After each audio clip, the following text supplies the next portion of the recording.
Hello, folks. I'm Rod Morris, and this is Mobile Pirate Radio, the political series. And today in the studio we have Pastor Dean Odle. Thank you so much for stopping by. Good to be here. He's running for lieutenant governor. Pastor, tell us why you want to run for this office. Well, this all started back in 2020. I'm a pastor. I've been in the ministry now for 39 years. Didn't really plan to run for office. I've always voted, though, and voted Republican and was involved in, even going back when I was in my 20s with Bob James, helping in his campaign. Bob James. And, I grew up with Pat, and we were in kindergarten, elementary school until his dad became governor the first time, and then they moved to Montgomery, but we still went to all their football games together after that. And so I grew up with the James family. I kind of know them and volunteered and helped out. But, I kind of got away from it a bit, but I always voted. I've always been a voter and believed that you need to do that. And I've always believed, too, that Christians should be involved. So, but when I saw what I thought, Kay Ivey was a sweet little conservative Republican grandma. Meemaw Ivy, we called her in here. But when I saw her violate the First Amendment when the pandemic started, and she shut down businesses, churches, schools, even the threat of pastors being arrested at that time. While letting liquor stores and other places stay open. The abortion clinic in Montgomery was open and liquor stores were open. So that just irritated me beyond words. And of course, me and my wife were getting frustrated about it. I never shut our church down. I refused because I would not allow anybody to violate my First Amendment rights. If they take me to jail, they take me to jail. There you go. Some pastors did get arrested in Florida and in Louisiana and some other places.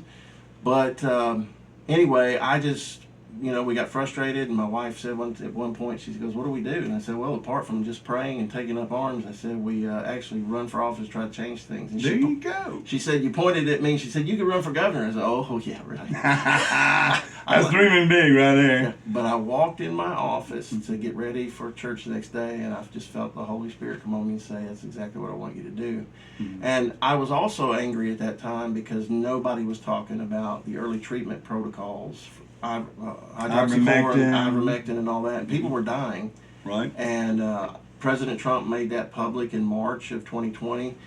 Top doctors across the world, Dr. Didier Raoult of France, top researcher in the world, treated 1,008 patients, saved all of their lives. I remember that. Only 6 died, and they were in their 90s. Right. And then you had Dr. Peter McCullough, one of the top cardiologists in the country, Dr. Harvey Risch of Yale, you had Dr. Zelenko, you had all these great doctors from Harvard and from Yale, and I mean, we're not talking about quacks, start saying we've got to treat people with the hydroxychloroquine, ivermectin protocols. And I just watched, and I didn't see our governor ever push it. I didn't see our lieutenant governor push it. I didn't see any of our state representatives or senators.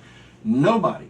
And people are dying. This is a life and death issue. So I knew I had to run for governor to travel this state, 80,000 miles, crisscrossing Alabama. I went to more political meetings, both Republican and neutral, just grassroots groups. Okay. And I spoke in every speech. I spoke about how true leadership cares for its people. People are dying. These treatments have been politicized. Yeah. And enough of this. I know. And it saved my life because I was on my death's door in August of 21 with COVID. And if a doctor had not gotten me the ivermectin, azithromycin, zinc, the blood thinners, I mean everything, if he hadn't treated me, I would be dead right So now. you never did take the vaccine? Never did, never will. Neither did I. No. We were talking beforehand, and I learned the truth about vaccines a long time ago.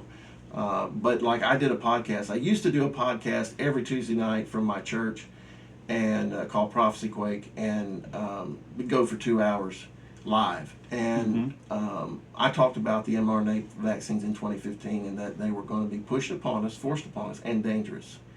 And now, like the McCullough Foundation, Dr. Peter McCullough's foundation, and now all the studies are coming out worldwide. Yeah. How much damage has been done. And my sister didn't listen to Big Brother and took the vaccine in 21, and she passed away, massive stroke and heart attack right after she took it. Well, I'm sorry to hear that. Yeah. And so it's a personal thing too, because but the research is there now. And anybody go Dr. Peter McCullough Foundation, the McCullough Foundation, all the evidence is being laid out about how bad it is for you. Well, I know that a lot of people I know, not a lot, but quite a few that took the vaccine, they did pass away from some kind of medical issue that the doctors had no idea what it was. The spike proteins can go anywhere in your body and cause problems. That's scary. They can go to the heart, they can go to the brain, they can go to any one of your organs and bring about your death. Oh yeah. And the Frick Institute in England, one of the early studies they did were people who took the mRNA vaccine for COVID. Immediately, their immune system was weakened every time, and the more boosters they took, the worse their immune system was able to respond to anything. So then there's also been proof that turbo cancers has come from this because it depletes the area of your immune system that fights cancer. Wow. And it was designed that way. Made that way. Yeah, it was made that way. To kill us. Yeah. That's wow. Yeah. And so, see, with me, I'm about telling the truth. I will not politicize stuff that is life and death, and it's serious. And I don't care if you have an R by your name or a D. It's either right or wrong. It's either good or evil. That's true. And so, my loyalty is to God first, not to man. Man will lie to you. Yes, they will. But that's why I ran for office then, and then didn't plan on running again.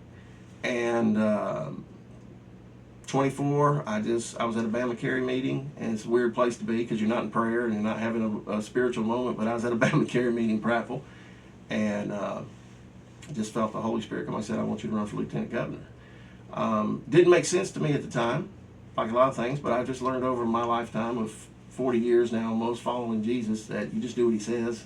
You'll find out. You'll take care of the rest. You'll find out later what's going on. Yeah. And now it all makes sense to me because we got some serious issues. And just like I said with John Wall, who was the Alabama GOP chairman, he's running.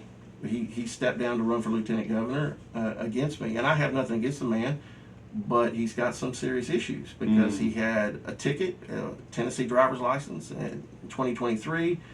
He admitted on Jeff Poor's radio show on May 13th, 2025, that he had a Tennessee driver's license since 2020. You have to have a proof of residency in Tennessee to get a driver's license. Right. And so there's some serious problems. His real name is Nehemiah Ezekiel Wall, it's not John Wall. And so there's just some issues there. But what I'm saying is, like, I have nothing against him personally, but you're not going to try to keep me off the ballot because I ran the little write-in campaign after, when I ran against Kay Ivey. I don't know if we covered this or not, but they're trying to keep me off the ballot because I ran a write-in campaign after losing in the primary to Kay Ivey. And I could not support her because Kay Ivey, she appointed 8 Democrat judges. She took $1.7 million in dark money during the campaign I ran against her. In 2018, she took money from George Soros PACs. This is all proven facts. And I just couldn't do it. I mean, she raised our gas taxes as well. I mean, she is not a true conservative Republican. And so because of that, and because of all those things I found out, and the election irregularities that happened during our campaign, which I can't get into, but I have proof that it was compromised with it was called Print Nightmare. It's a cyber worm that they didn't even attempt to patch until after my election in the Alabama voting systems. And I'm big about we got to get rid of the machines. Yes. And go to paper ballots. Paper ballots. Hand counting. And I'm the only one talking about that and pushing that, by the way. Well, I had Mark Cook in the studio recently, and he's pushing that. But I'm talking about running for like statewide office. That's what I'm saying. I know we got some good election integrity people in the state. You can help make that happen if you get elected. Yeah, and I'm going to. That's going to be one of the main priorities. And dealing with DHR stealing kids from families. That's got to stop. And that's some big issues that I got. But they're trying to keep me off the ballot because of that write-in thing I did, and yet they're letting people on the ballot who have true legal constitutional issues. So I'm just holding their feet to the fire that you got to be fair. That's right. You either got to treat everybody the same way and keep us all off the ballot, or you got to let me on the ballot because my infraction over here I didn't even know about until after the fact, and it's just a bylaw infraction. It's not a state law infraction. Gotcha. So you've appealed the. I've appealed, and they're trying to deny me appeal, but I'm supposed to get an appeal. They were supposed to tell me by 5 o'clock yesterday whether I was going to have a hearing, allowed to have a hearing, an appeal.